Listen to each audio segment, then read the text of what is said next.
Thank you, Nina and Ricky. Good evening, everyone. I'm Alma Angeles for NET25 World News. On tonight's headlines. Japan Airlines has announced that a system failure that began this morning has been resolved. South Korea's main opposition party said it will introduce a bill to impeach acting President Han Duck-soo today and hold a vote on Friday. As we reported yesterday, a tragic plane crash in Kazakhstan left many people feared dead. And today, we have new developments in this story. And the news starts now.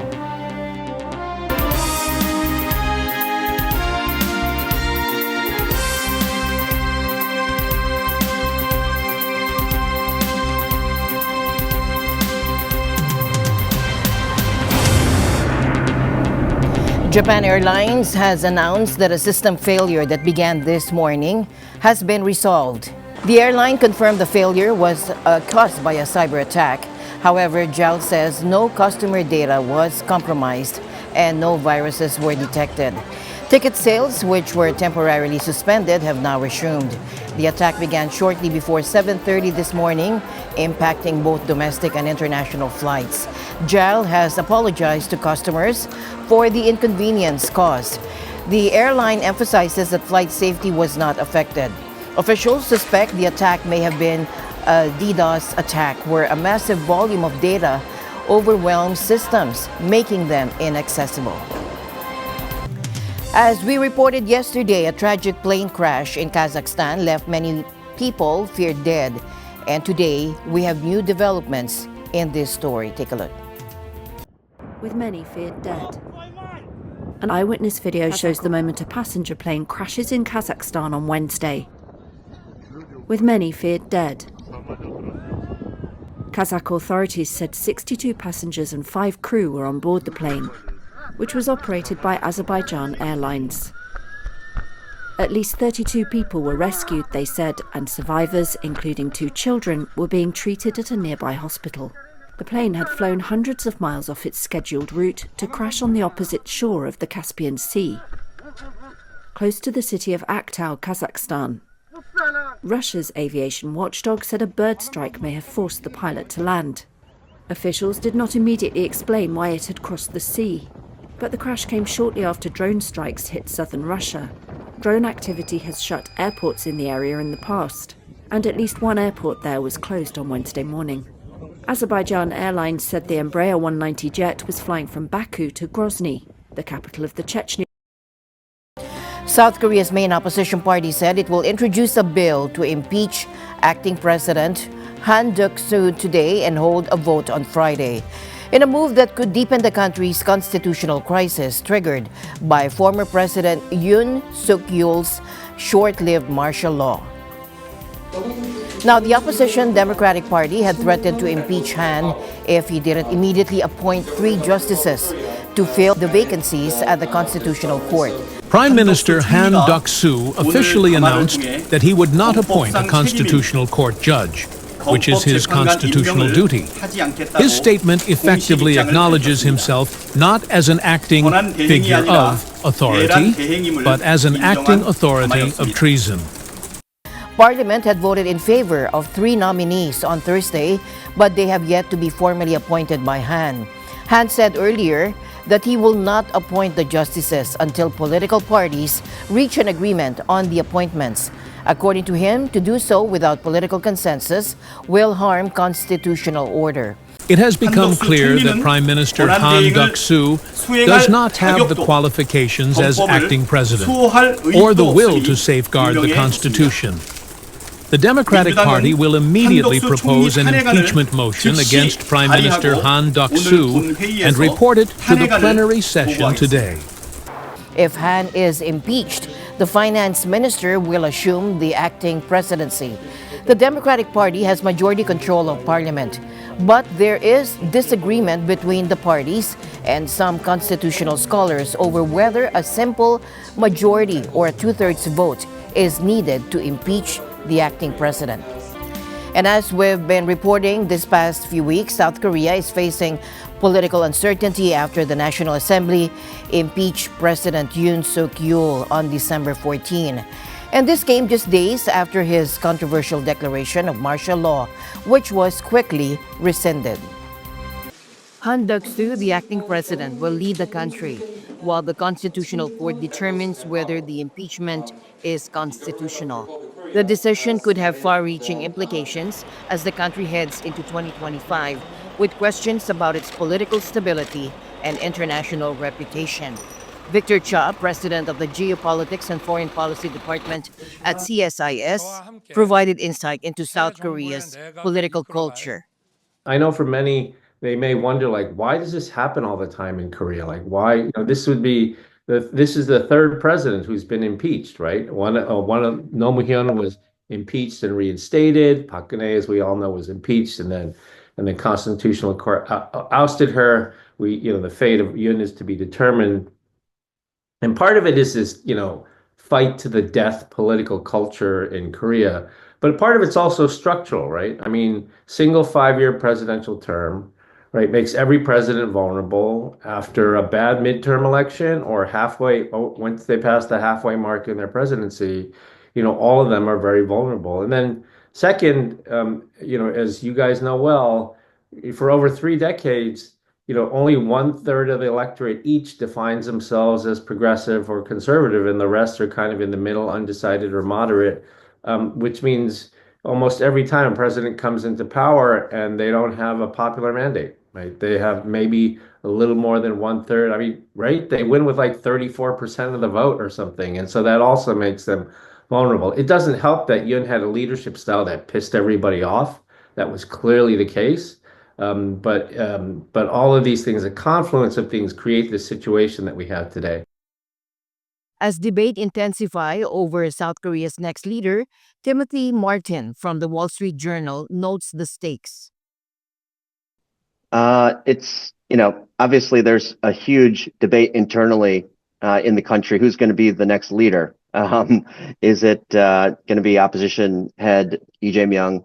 Or does somehow Yoon hold on, or does a conservative take charge? So there's a question mark now. And again, to your point, Ambassador, it's not a great time to have a lack of clarity at the top of the country.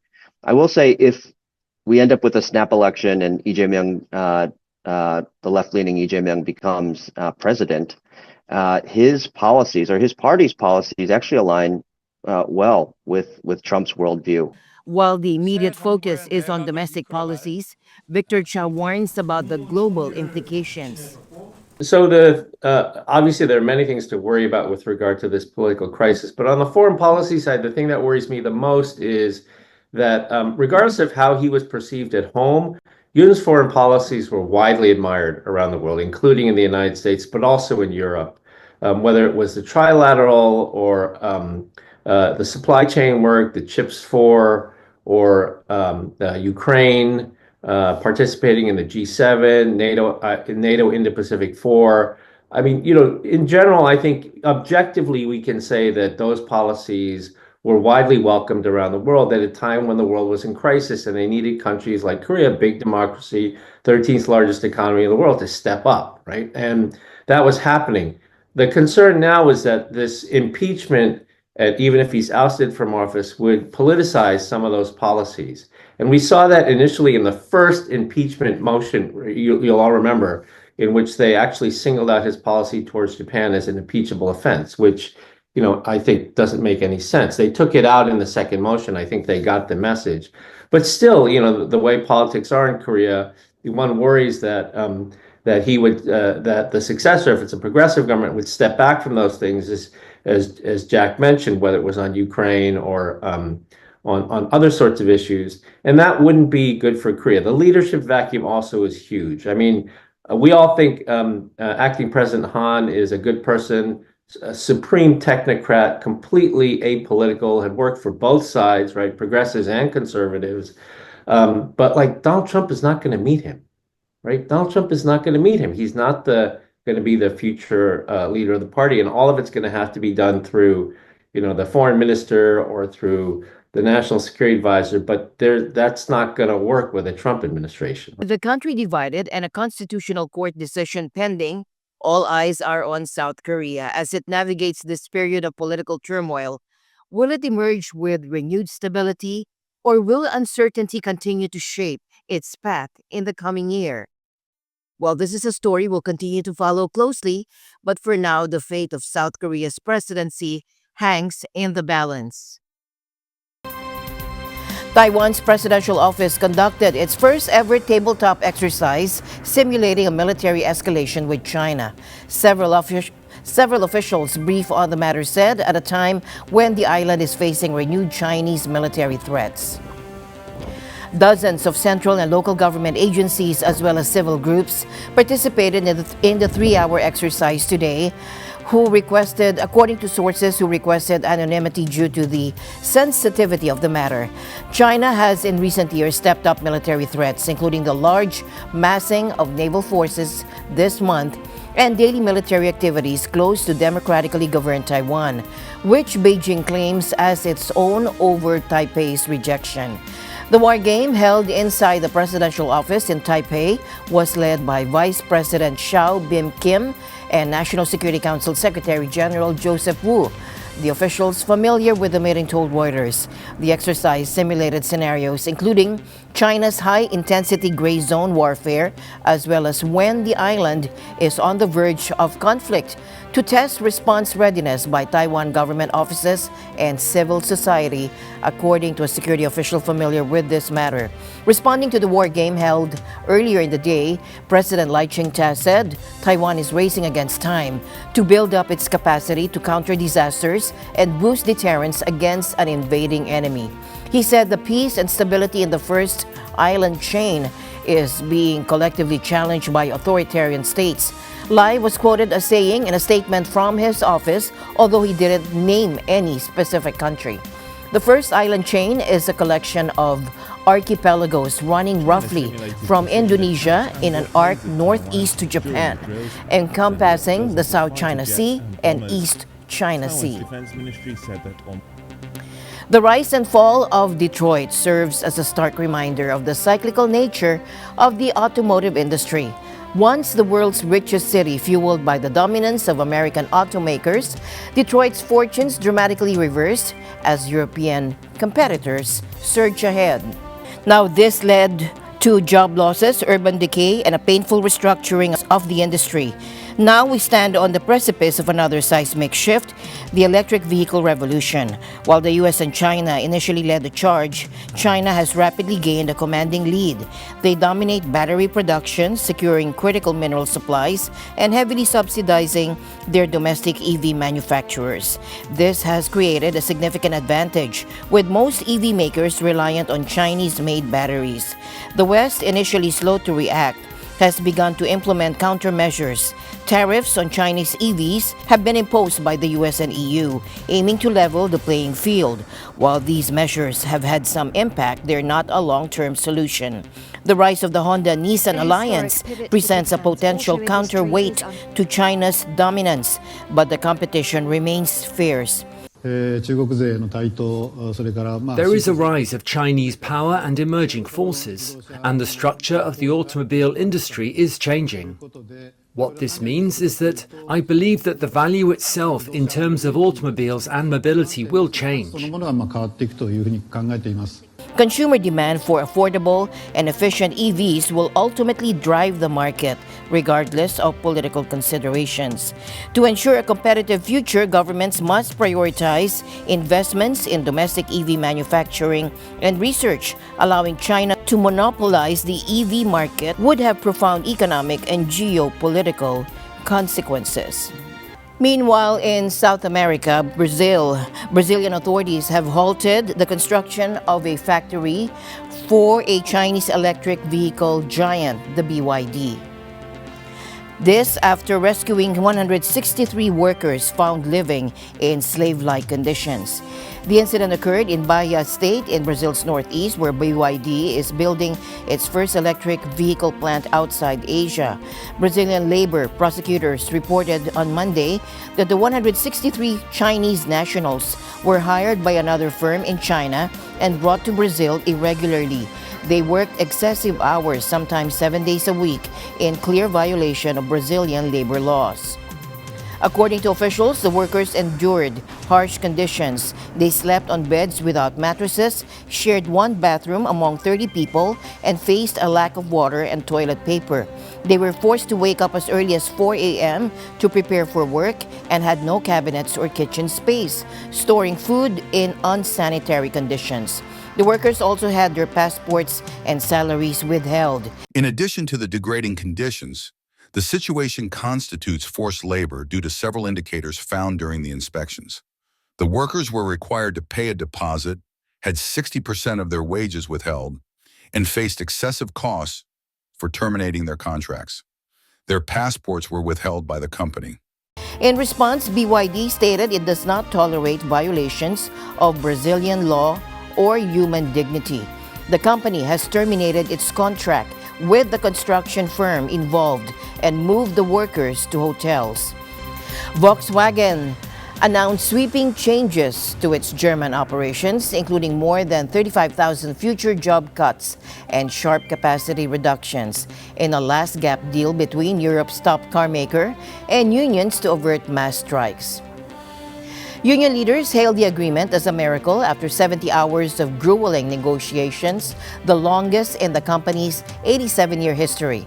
There would be no immediate site closures or layoffs, and Volkswagen appeared to have backed away from demanding 10% wage cuts. The deal avoiding costly strikes may also provide relief to investors after months of negotiations. Shares rose 2.4% in extended trade. After the deal, they have lost 23% this year. Volkswagen has been in talks with union representatives since September over measures it called necessary for it to compete with cheaper Chinese rivals and handle lackluster demand in Europe and slower than expected adoption of electric vehicles. And the news continues here on NET25. We'll be right back.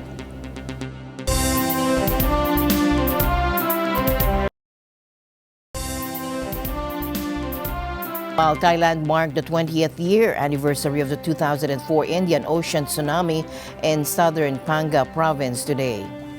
62-year-old Thai resident Uray Sirisuk, who lost her then 4-year-old daughter to the tsunami 20 years ago, was among the visitors paying respects. I felt that the waves took my daughter away. I was so mad at it, the sea. I cannot bring myself near it and not even have my feet in the sand. I wouldn't come around here if necessary, never. The sea took my daughter from me. It's very difficult for a mother to live, for their child to be taken from them. On the contrary, it may not be as difficult for a child to lose their mothers. For a mother to be losing their child is tough. I can never forget it, no matter how many years have passed, until I die.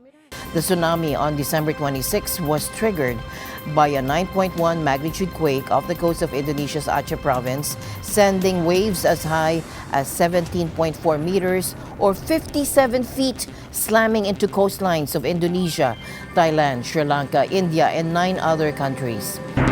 The global hunger crisis is deepening, with more people facing food insecurity, while the world's wealthiest nations are cutting back on aid. The UN estimates that in 2025, it will be able to assist only 60% of those in need, leaving millions without support. With international donations dwindling, humanitarian agencies are facing tough decisions like cutting food rations. Countries like Germany have reduced their contributions, and the US is expected to follow suit under its incoming leadership.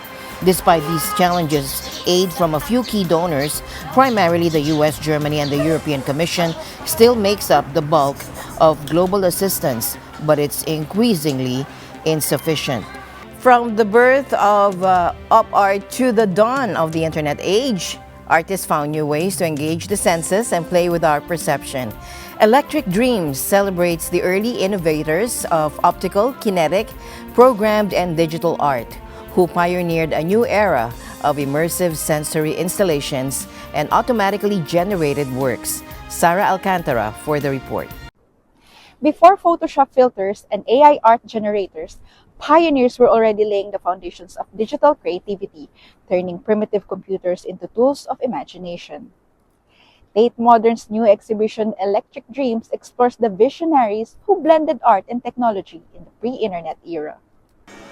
Opened last November 28, this groundbreaking showcase spans 4 decades from the Cold War to the emergence of the World Wide Web. With works by over 70 international artists, it celebrates how creators transformed industrial technology into expressions of beauty and possibility. Loads of young artists are using the tools of digital media to make their work. But what we wanted to do as a museum is to tell the backstory of that tendency and to really look at the pioneers who, before they had the incredible capacity of contemporary computing, were imagining the look of the world we inhabit now. One of the exhibition's highlights is Chicago artist Eduardo Kak's installation featuring the Minitel Francis 1980s proto-internet.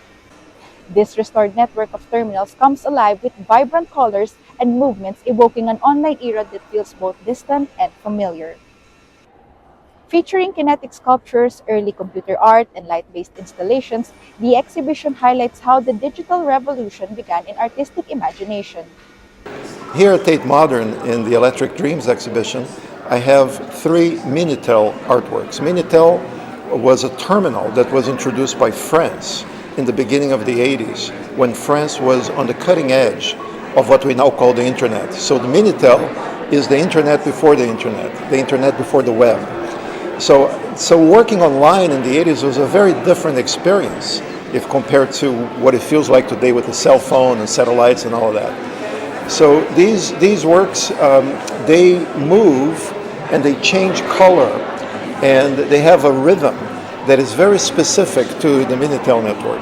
And what was interesting is that instead of the viewer having to go to the museum to see the work, because it was online, the work came to the viewer's home.